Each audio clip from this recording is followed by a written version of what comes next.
Wavuvi wa mkoa wa Tanga wamefurahia ujio wa boti mpya ya utafutaji na uokozi ambayo imefanyiwa majaribio na shirika la uwakala wa meli Tanzania TASAC, huku wakiipongeza serikali ya awamu ya 6 kwa kumaliza kilio chao cha muda mrefu. Wavuvi hao wameungana na afisa uvuvi wa mkoa wa Tanga Gladys Manyika wakati wa mapokezi hayo, huku afisa huyo akieleza namna uongozi wa mkoa ulivyokuwa ukipata shida katika kuwaokoa wavuvi katika mkoa huo. Hapo awali kulikuwa hakuna boti ya uokozi, na wavuvi walipokuwa wakipata changamoto, upande wa halmashauri ilikuwa ikifanya jitihada zake kwa ajili ya kuwaokoa wavuvi pindi wanapokuwa wamepatwa na matatizo wakiwa kazini au katika majukumu yao. Kwa hiyo kwa sasa hivi baada ya ujio wa hii boti tunaamini kwamba wavuvi watafanya kazi zao kwa amani, watafanya kazi zao vizuri kwa ajili ya kujipatia kipato chao ambacho ni lengo pia la halmashauri, na kuhakikisha kwamba wavuvi wanavua katika hali ya usalama. Kwa hiyo tunawashukuru sana TASAC. Bahari inakuwa na shwari, bahari inakuwa na mawimbi na dharuba.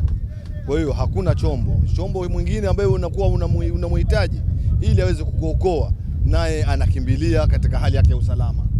Kwa hiyo ilikuwa ni changamoto kubwa sana. Kwa hiyo kama kimepatikana chombo kama hiki kwa wavuvi ni shukrani nyingi sana. Ni shukrani nyingi sana. Yaani itakuwa mtu anafuatiliwa kwa wakati.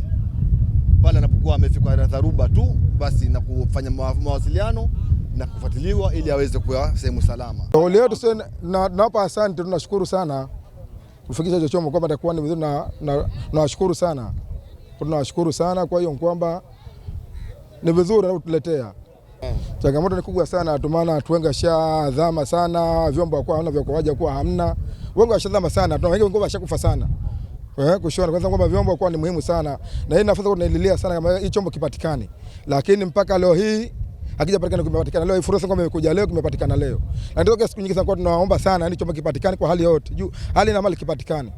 Kama kimepatikana leo itakuwa ni vizuri zaidi. Nahodha Grayson Marwa ni mkaguzi mwandamizi wa meli wa shirika la uwakala wa meli Tanzania TASAC, akaeleza kuridhishwa na ubora wa boti hiyo baada ya majaribio hayo, huku nahodha Christopher Shalua, afisa mfawizi wa TASAC mkoa wa Tanga, ambaye ni mwenyeji, akitoa pongezi kwa Rais Daktari Samia Suluhu Hassan na kueleza namna wavuvi wanavyokwenda kunufaika na meli hiyo. Madhumuni makuu kabisa kwa siku ya leo, nimekuja na timu yangu mimi nikiwa kama mwenyekiti wa kamati, ni kupokea boti hii, kuifanyia majaribio, tunaita sea trial, kuona umadhubuti wake, kuangalia kama taratibu za ujenzi zimefuatwa, kuangalia vifaa kwa kuzingatia msawazo au specification kwa lugha ya kigeni kama umezingatiwa, kwa sababu sisi wenyewe ndio wadhibiti wa shughuli zote za majini. Kwa hiyo ni lazima kwanza sisi wenyewe tuwe tumefikia ule ubora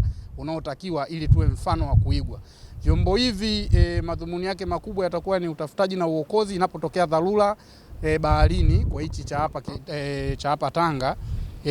Kuna ndugu zetu wavuvi ambao wanafanya shughuli zao ndani ya maji, kuna wasafirishaji mbalimbali, kuna vyombo vya abiria na vyombo vya mizigo. Kwa hiyo chombo hichi kitakuwa msaada mkubwa. Ilikuwa ni jambo ambalo lilikuwa linaongelewa kwa muda mrefu, watu walikuwa wanahitaji huduma hii, sasa huduma imewafikia. Tunashukuru sana serikali ya awamu ya 6 chini ya Daktari Samia Suluhu Hassan kwa kuliona hili, kalipokea na sasa kaweza kuwafikishia chombo hichi kwa ajili. Leo hii kama mlivyoona tumepokea chombo cha uokozi ambacho kinaitwa TASAC 1 rasmi, ambacho kimenunuliwa na serikali sikivu ya Mama Samia, Mheshimiwa Dr. Samia Suluhu Hassan, kwa ajili ya kilio cha muda mrefu kilichokuwepo hapa mkoa wa Tanga kwa wavuvi pamoja na watumiaji wa vyombo vidogo kwa matukio ya ajali yaliyokuwa yanatokea majini.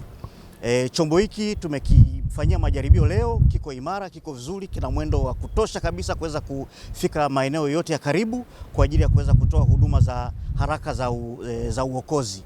Kwa hiyo tunawapa taarifa kwa wakazi wa mkoa wa Tanga na maeneo ya karibu, hasa kwa wenzetu pia upande wa visiwani, kwamba sasa hivi mkoa wa Tanga utakuwa na chombo kwa ajili ya kutoa msaada pale wanapokuwa wamepata matatizo ya dharura.